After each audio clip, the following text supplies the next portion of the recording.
Hello everyone, कैसे हो आप सभी। आज का जो वीडियो है that will be the helpful video for both the student and the working professionals. दोनों के लिए ये वीडियो काफ़ी इम्पोर्टेंट साबित होने वाला है। How the video is about the 7 effective steps for the time management.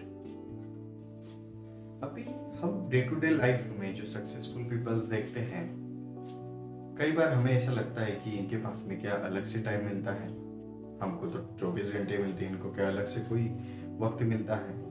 और पूरे दिन का अगर हम इवैल्यूएशन कर लें तो 24 आवर्स में से 6 से 7 घंटे तो अपने नींद में ही चले जाते हैं and 1 to 2 hours are go into the routine work. और जो बचा हुआ टाइम है उसमें हमें अपने पूरे दिन को यूटिलाइज करना पड़ता है। सो आज के इस सेशन में ये समझ लेते कि ऐसी कौन सी स्टेप है, कौन सी टेक्निक्स है कि जिससे हम अपना टाइम इफेक्टिवली मैनेज कर सकते हैं।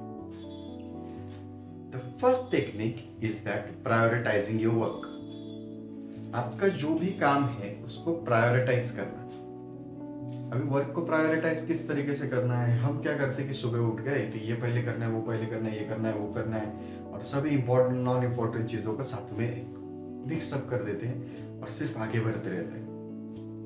लेकिन that's not the way to work.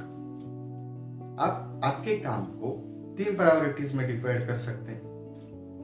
The first one that is urgent and important, कि जो आज के दिन में अर्जेंट है और इंपॉर्टेंट है, आज ही करना है, तो वो वर्क आप फर्स्ट प्रायोरिटाइज कर सकते हैं। Then the second one comes कि the work that is not urgent but important.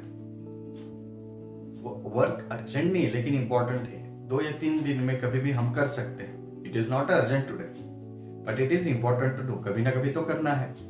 So we will give the priority second to that work and the last priority we will give to non urgent and non important, जो work urgent भी नहीं है और अभी के time पे important भी नहीं है, कि जिस पर हमें ज्यादा ध्यान देने की आज के डेट पे जरूरत नहीं है। तो इस तरीके से जब हम डिवाइडेशन कर देते हैं तो हमें हर दिन हमारा माइंड एक रिमाइंडर दे देता है कि पहले ये काम करना है, उसके बाद में ये काम करना है, उसके बाद में ये किया तो किया, नहीं किया तो भी चल जाता है। तो इससे क्या हो जाता है कि जो नॉन इम्पोर्टेंट थिंग्स होती हैं उन पर अपना फोकस नहीं जाता है और अपना जो भी फोकस है वो जो भी इंपॉर्टेंट चीज है उस पर कंटिन्यूअसली कॉन्सेंट्रेटेड रहता है। Then the second technique is about the time blocking. अभी मैंने बहुत सी बुक पढ़ी, इसमें इंदिरा गांधी जी भी ये टेक्निक यूज करते थे, the concept of time blocking. Time blocking किसे कहा जाता है कि अपना जो भी वक्त है उसको कुछ ऐसे पार्ट में डिवाइड करना या ऐसे पार्ट में ब्लॉक करना, क्योंकि वो टाइम पे हमें वही काम करना है। जैसे कि बहुत से सक्सेसफुल लोगों का अगर आप शेड्यूल देखोगे तो सुबह के टाइम पे हमेशा उनका योगा का एक शेड्यूल फिक्स्ड होता है। उतने टाइम पर वो योगा करेंगे, एक्सरसाइज करेंगे, व्हाटएवर द मेडिटेशन करेंगे, जो थिंग्स होंगे वो डेफिनेटली करते ही करते हैं। या जब हमें कोई बैंक से रिलेटेड वर्क करना है, ऑफिस वर्क है या फाइलिंग का वर्क है या अदर कहीं पर हमें अगर कुछ परचेस करना है, तो ये सभी वर्क को टाइम को ब्लॉक कर देना, वो टाइम पे हमें वही वर्क करना। उससे होता क्या है कि माइंड में एक पैटर्न डेवलप हो जाता है। हर रोज अगर काम करते करते करते करते डेफिनेटली पैटर्न इस तरीके से डेवलप हो जाता है और हमारा माइंड कनेक्शंस में काम करता है। अगर आप ध्यान से ऑब्जर्व करोगे कि आज अगर एक कोई भी काम आप कर रहे हो तो दूसरे दिन वही सेम काम करने में आपको कम मेहनत लगती है। वही टाइम पर तीसरे दिन अगर सेम काम आप कर रहे हो तो और कम मेहनत लगती है और आपका टाइम बचते चले जाता है। So this is the technique of time blocking. हर एक टाइम में कब हमें क्या करना है उसे प्रायोरिटाइज करके रखना। Then the next technique is the pomodoro effect. अभी ये पोमोडोरो इफेक्ट क्या होता है? इट इज अबाउट अगर आप कोई भी वर्क कर रहे हो, इफ यू आर वर्किंग और पढ़ाई भी कर रहे हो, पढ़ाई में भी ये बहुत हेल्पफुल होता है। अगर 1 घंटे का टाइम है या आधे घंटे का टाइम है, if you have the 30 minutes time, तो उसमें से 25 मिनट आपको वर्क करना है and 5 minutes you will take the break. What is the technique? हमें 30 मिनट्स अगर हमारे हाथ में है तो 25 मिनट हमें वर्क करना है और 5 मिनट हमें रेस्ट लेना है. So this technique will work effectively. इससे होता क्या है कि जो कई बार हम कैसे कि घंटा भर, 2 घंटे, 3 घंटे कंटिन्यूसली बहुत वक्त हम काम करते रहते हैं और उससे बहुत टायर्डनेस की फीलिंग आ जाती है एंड आफ्टर 2 और 3 आवर्स पूरा 1-1.5 घंटे के लिए हम पूरा शांत बैठ जाते हैं, कुछ भी काम नहीं करते. But those things doesn't work here.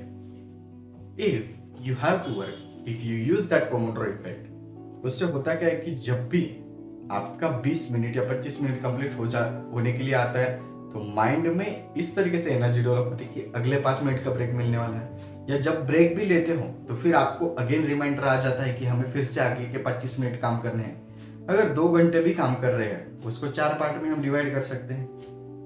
आधे घंटे के 25 मिनट काम करेंगे, 5 मिनट ब्रेक लेंगे, 25 मिनट काम करेंगे, 5 मिनट ब्रेक लेंगे. इससे होता क्या है कि आपके माइंड को ब्रेक भी मिलता है एंड जब वो लाइन ऑफ वर्क थोड़ा सा ब्रेक हो जाता है तो उससे और एक पॉजिटिव इंपैक्ट हो जाता है कि जब आप अगेन काम स्टार्ट कर देते हो that work will be done more effectively. Then the next technique is learn to say no. ये टेक्निक करने में बहुत से लोगों को बहुत दिक्कत है.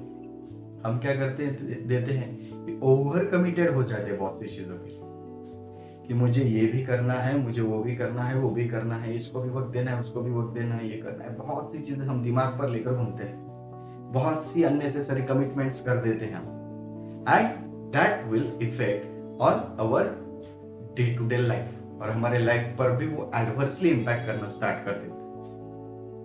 सो फॉर दैट आपको ना कहना सीखना है. अगर आपसे सच में वो काम पॉसिबल नहीं हो रहा है so it is not necessary to work there. जहां पर आप ना कह सकते हो आप पेशेंटली वहां पर कर सकते हो, ना कह सकते हो या उनको समझा सकते हो कि आप उतना वक्त नहीं दे सकते. So that is learn to say no. या वर्क एनवायरमेंट में भी कई बार आपको एक्सेस काम अगर वहां पर दिया जा रहा है, अगर आपसे नहीं हो पा रहा तो आप उनको समझा सकते हो कि आपके पास में टाइम कितना है, वर्क कितना है, वर्क प्रेशर कितना है and then you will work effectively. Then the next step is batching the similar task. Similar task को बैच कर देना. मतलब अगर मेरा राइटिंग का कोई काम है तो मैं वो सभी राइटिंग काम एक टाइम में करूंगा. अगर मेरा मोबाइल से रिलेटेड कुछ काम है, बिल पेमेंट वगैरह करना है तो वो सभी एक बैच में कर दूंगा. देन फाइलिंग रिलेटेड काम अलग, मोबाइल का काम अलग, बैंक का काम है वो अलग से कर दिया, या मेरा ऑफिस का कुछ काम है वो अलग से कर दिया, या कुछ परचेस करना है उसका काम अलग से कर दिया. ये सभी टाइम को क्या है कि एक बैच में क्रिएट कर दिया, एक साथ में क्रिएट कर दिया. तो उससे होगा क्या कि सिमिलर काम करने के लिए हमें कम से कम टाइम लगता है और साथ में वो काम कंप्लीट भी हो जाता है and that will work more effective. Then the next step is use the technology wisely. जो टेक्नोलॉजी आज हमारे हाथ में है उसे बहुत होशियारी से यूज करना ये भी बहुत इंपॉर्टेंट हो जाता है. That how it is important कि आपने भी ऑब्जर्व किया होगा कि कई बार हम इंस्टाग्राम के रील्स वगैरह ओपन कर देते हैं, एक रील देखने के लिए जाते हैं, फिर बोलते हैं कि 2-3 देखेंगे, अगले के 4-5 देखेंगे, ऐसे करते करते करते करते आगे की रील्स देखते देखते कब 1 से 1.5 घंटा निकल जाता है हमें पता नहीं चलता. So this all things happens here. तो इस वजह से हमें टेक्नोलॉजी को किस तरीके से यूज करना है वो पता होना चाहिए. इंस्टाग्राम हो गए, यूट्यूब हो गए या कई ऐसे ऐप्स भी है, अलग से ऐप्स भी है कि आपको कितना टाइम यूज करना है वो आपको रिमाइंडर दे देता है कि आपने एक्सेस टाइम यूज किया है. या उसको हम प्रोडक्टिवली भी यूज करते हैं, एजुकेशनल पर्पस के लिए भी यूज कर सकते हैं and we can do so many productive things through the technology. Technology आज के डेट में इतनी स्ट्रांगली डेवलप हो रही है, the AI technology and more technologies, कि जिसके बेसिस पर हम बहुत स्ट्रांगली अपना वर्क कम से कम वक्त में कर सकते हैं, लेकिन हमें सिर्फ उसको यूटिलाइज करना अच्छी तरीके से आना चाहिए. And the last step here is the self audit. Self audit यानी कि दिन भर आपने जो भी काम प्रायोरिटाइज किए थे वो सभी रात को सोने से पहले एक बार देख लेने आपको कि इसमें से कितने काम कंप्लीट हुए, इंपॉर्टेंट काम कितने कंप्लीट हुए, हमने कहाँ पर ज्यादा टाइम इन्वेस्ट कर दिया, कहाँ पर इन्वेस्ट नहीं करना चाहिए था, कहाँ पर मैं नहीं बोल सकता था, कौन सी चीजें मैं टाल सकता था। ऐसे बहुत सी चीजें आप वहां पर इंक्लूड कर सकते हैं and that will definitely help you in the time management और उससे डेली इंप्रूवमेंट आपका होगा। अगर आप हर रोज रात को सेल्फ ऑडिट कर रहे हो, अभी ये करना कैसे है, कोई भी हम डायरी मेंटेन कर सकते हैं, डायरी में लिख सकते हैं या कहीं पर अगर हमारा व्हाइट बोर्ड या ग्रीन बोर्ड होगा उस पर लिख सकते हैं, टू डू लिस्ट लिख सकते हैं और उसमें टिक मार्क कर सकते हैं कि ये काम कंप्लीट हो गया, वो काम कंप्लीट हो गया। और ये सभी चीजें हमें एक मोटिवेशन भी देती है आगे का काम करने के लिए, क्योंकि हमने ये वर्क अच्छी तरीके से कंप्लीट किया है। Thank you so much everyone for listening me very patiently. अगर आपको ये वीडियो पसंद आए तो प्लीज वीडियो को लाइक कीजिए and also don't forget to press that subscribe button. और किसी तरीके के अलग अलग वीडियोस अगर आपको चाहिए होंगे तो comment on the comment box या आप मुझे मैसेज भी कर सकते हैं। Thank you so much. Have a nice day.